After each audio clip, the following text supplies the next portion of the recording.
Hello guys, magandang araw. Ako uli si Loy at welcome sa aking YouTube channel. Sa muli, ngayon ako uli nagkaroon ng oras para makapag-upload ng video. Kasi medyo busy tayo nito mga nakalipas. At syempre, pero gusto ko pa rin kahit paano na makatulong sa mga, lalo na sa mga baguhan, sa music at sa mga kapwa ko musikero. So, pag-uusapan natin ngayon ay tungkol sa mga effects na binibili ninyo. Lalo na pag manual, 'di ba? Manual gadget. So, pag bumibili kayo niyan, madalas ay walang kasamang power adapter. So, sa mga digital, yung mga multi-effects, minsan meron, pero minsan wala din. Pero madalas talaga nawala sa mga manual, no? Na mga effects. Tapos ngayon, nang bumili ka, ano ba yung tamang, paano ba natin malaman yung tamang adapter? No? Yan ang pag-uusapan din natin. Kasi madalas, nagkakatalo rin sa adapter yung magiging outcome ng effects na binili mo. So example, bumili ka ng effects online, sabihin na natin, no? Dumating yung effects, walang dents, malinis, maganda yung packaging. No, tapos nung trinay mo na siya, gamit yung power adapter na meron ka sa possession mo, ayaw mag-on, or kung minsan nag-on man pero ang lakas ng ugong. Chinek mo yung mga cord mo, okay naman lahat ng cord mo. Hindi naman siya grounded, pero parang grounded yung tunog. So meron ako ditong dalawang adapter. Ito yung isang adapter, yung universal adapter, no? Buksan natin. Okay. Ito yung universal, yung na-adjust mo yung voltahe, no? Yan. Tapos yung ito naman, ito yung from Mower. Luma na to sa akin, matagal na to ginagamit ko. At sasabihin ko sa inyo kung bakit nabili ko to. Okay. Ito talaga ay designed for effects, no? Manual or ito talaga ay for gadget. Okay. Kasi ganito yung naging experience ko. Bumili ako ng wah pedal na Kalin yata yung pangalan noon. Nakalimutan ko na, that was 3 years ago o 4 years ago. Bumili ako ng Kalin na wah pedal. So, dumating yung pedal, okay yung condition, maganda, walang dents. In-order ko siya online. Tapos ngayon, dahil may multi-effects ako noon, gusto ko lang kasi walang pedal yung multi-effects ko eh. Ngayon, ang may ginagamit akong adapter noon, universal, like this. Pero, mga ano lang yun, 500 mA lang oh. O milliampere ang maximum nung ito kasi 1,000 to eh. Pakita ko sa inyo. Ito. So 1,000. Yung sa akin dati 500. Ginagamit ko sa multi-effects, okay siya. Ngayon, nung dumating yung Kalin, ginamit ko rin siya doon. Trinay ko siyang gamitin doon sa sa Kalin kasi siyempre excited tayo, tsaka kita ko na na-adjust naman yung voltahe. So ginamit ko siya. Ang problema ngayon pag gamit ko, nag-power on. Ang problema, ang lakas ng ugong. Ang lakas ng ugong. Yung cord ko, okay naman lahat. Kasi nung pag ginagamit ko siya sa multi-effects ko, wala namang ugong. So, talagang, disturbing, yung ugong niya. Hindi kaya. Ngayon, dahil nga hindi ko pa alam yung mga idea na, kung anong problema, ang ginawa ko, binuksan ko yung Kalin. Kinutkot ko ngayon, tinulungan ako ng kuya ko na ayusin, ganun. So, dahil yung Kalin na wah ay wala siyang battery compartment. So, talagang power adapter lang yung pwede sa kanya. Hindi siya tulad ng mga ibang effects na pwede mong kabitan ng 9 volts eh.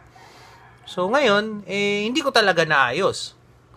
Pero, trinay namin i-convert dun sa board niya. Nilagyan namin ng battery yung kuya ko nakakuha ng idea eh.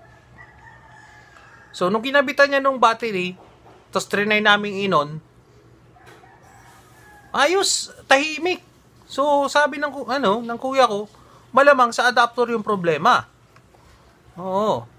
So, ngayon, kaya ako nabili. Ito. Pumunta talaga ako ng mall. Tapos nag-research din ako kung anong problema pag may mga ganong ugong. No? May mga sagot sa YouTube pero hindi ako masyadong satisfied. Tsaka gusto ko talaga i-try. So, pumunta ako ng mall. Bumili ako ng adapter na 4 effects talaga. Tapos, trinay ko siya dun sa Wako na Kalin. At, yun, nawala yung ugong niya. So, kaya nag-search ako kung tingnan ko mismo yung box ng Kalin. Kasi ako, na-excite ako eh. Halos tinapon ko na nga yung box. Pero yung box nakita ko pa rin. So, ang naging problema noon, power on siya. Okay, sakto yung voltahe. Okay yung yung polarity niya. Ayos din. Ito yung sa universal, makikita mo yung polarity. Yan. Ito yung polarity. Sa naman, yan. Ito yung polarity. Ngayon, okay yung polarity, okay yung voltahe, sakto yung pasok. Ngayon, nung tiningnan ko yung box, na-discover ko na hindi pala doon ang problema. Hindi palibasa ay okay yung voltahe mo, sumakto doon sa effects na binili mo at sakto rin yung polarity, okay na yung gadget mo, wala nang problema. Ngayon guys, ang problema pala ng gadget ko kaya umuugong ay dahil sa ampere niya or milliampere. Kung makikita mo dito 1,000, di ba? 1,000. So yung mga minimum nito ay mga 300. Ito kasi yung maximum eh. Yun sa akin ganun din, yung 500 ko dati, mga nasa 200, 300 din yung minimum niya.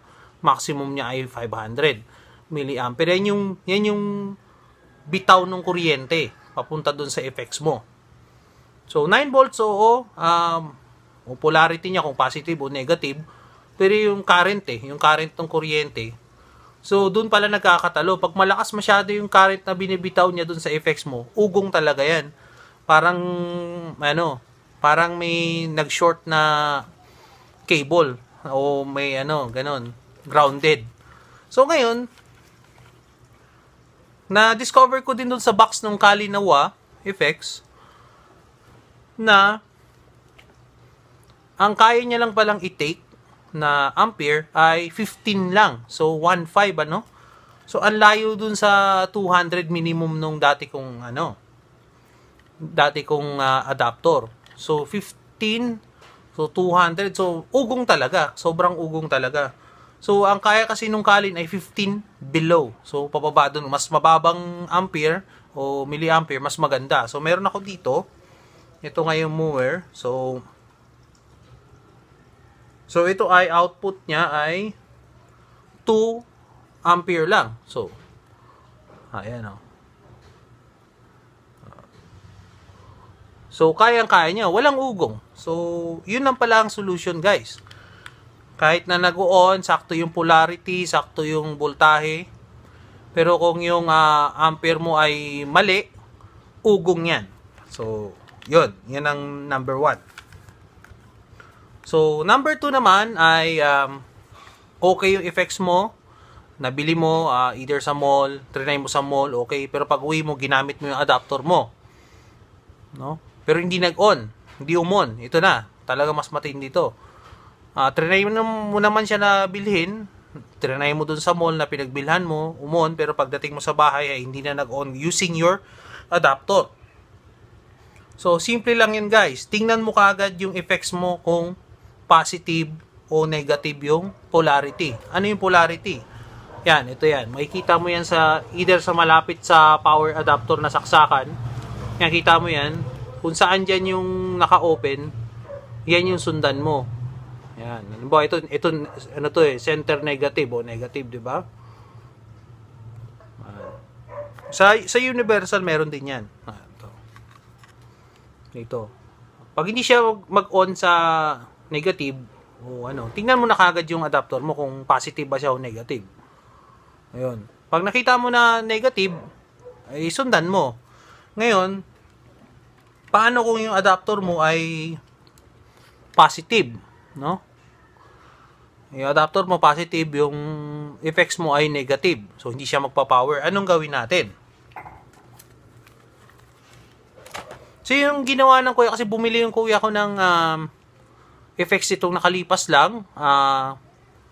Yung effects niya ay center negative. Ang binili niyang adapter, parehas niya binili sa online yun, nagkamali siya, nabili niya ay positive. Ngayon, ayaw mag-on. Problemado siya. Ang gagawin niya, kala niya sira yung effects niya. Sabi ko sa kanya, tingnan natin yung polarity. So, nung nakita namin yung polarity, magkasaliwa talaga. So, ang sinuggest ko sa kanya, at ito ay naging experience ko din, na shinare ko lang din, no? At i-share ko rin sa inyo. Sa loob niyan, di ba may dalawang wire? Di ba? Na yan, dalawa. So, ang gagawin mo lang yan, ay pagbabaliktarin mo lang. So, sa loob niyan may board, doon nakadikit yan yung dalawang wire. Tatanggalin mo yon, ililipat, switch mo lang sila. Hindi ko alam kung anong meron, no? Pero gumagana talaga siya. Kung halimbawa ito ay negative at gusto mo maging positive, tanggalin mo lang sa pagkakasolda doon sa board at i-switch mo lang. Ilipat mo lang yung sa right sa left at sa left sa right. So yun na. Ano ka na, kung positive yun, magiging negative na yun. Kung negative yun, magiging positive na yun, yung polarity niya.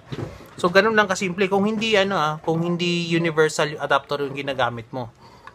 So ganun lang siya kasimple, guys. Pag ayaw mag-power on, check yung polarity, sakto yung voltahe, okay? Maliban na lang pag mali yung voltahe, pero pag sakto yung voltahe, check the polarity. Agad, ano? Pag universal lang gamit mo, madali lang yan. Isi-switch mo lang. Pag mga ganitong klase, hindi ito nasi-switch eh. Ibubuksan mo talaga siya para i-switch mo yung wire sa loob. Susuldahin mo lang siya. So, ganun lang kasimple yon. Tapos, pag may power on na, tapos umuugong, check natin yung ampere niya. No? Tsaka yung ampere nung required dun sa effects. Pag yung required nung effects ay 15, ay huwag mong gamitan ng 200 o 1,000 tulad dito. Gamitan mo na mas mababa. 15 below. Ito halimbawa, ito 2. Maigi yun. Mas mababa sa multi-effects ng ampere, mas maganda yung hatak. Walang ingay, walang ugong. So, yun lang guys. Sana may natutunan kayo. At please, i-share nyo itong video na ito sa mga nais din malaman yung sikreto, no? Kung bakit minsan umuugong o minsan hindi nag-on yung inyong mga effects na bagong bili. Kasi talagang ganun talaga eh. Pag bumili ka ng effects na manual, lalo na pag manual, walang kasamang adapter. So, talagang tapos read the manual din. Kailangan natin magbasa ng manual. Huwag tayo masyado excited. Pag dumating yung effects mo o pag bumili ka ng effects, excited ka kagad, baka kasi masira yung effects. Sayang sa pera. Tsaka pag bumili ka ng adapter, siguraduhin mo na sasakto siya dun sa effects para hindi rin sayang yung pera na pinambili mo ng adapter. So, okay. So, see you next time. Pag nagka-time uli ako, mag-upload uli ako ng video. Subscribe na kayo sa aking YouTube channel.